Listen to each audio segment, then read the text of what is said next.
The major myth around teacher wellness and well-being is that teachers can, sort of deep breathe their way out of these moral injuries and the challenges in their profession. So the main title of our book is What Teachers Need, and it's called that instead of What Teachers Need to Do.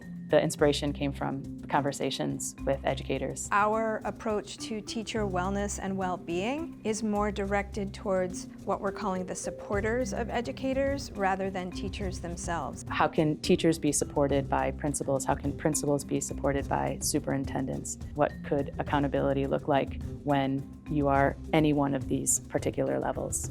Our directives are for those individuals to create the conditions for wellness and success. I think one thing that I'd like to dispel is that they have to do it alone.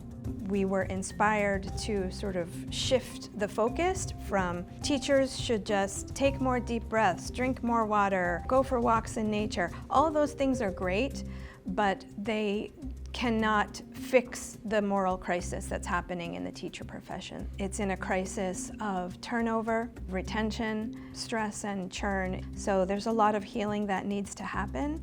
And each chapter in the book is designed with sort of a different lens on how that healing can begin, but primarily with the burden on those who create the conditions for teachers rather than putting the burden on them themselves. The institutional resources, heavy workloads, lack of support, they all contribute to this, and sometimes teachers will think, well, I have to figure this out by myself. But wellness isn't anything to go about alone.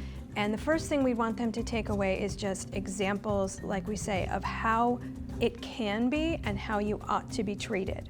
It's a gradual process of building a coalition of the willing. So it could start with something as small as a book club, and then gradually you can add more people to it, including perhaps administrators, to say with each other, okay, what are we going to implement next week that we've learned from this?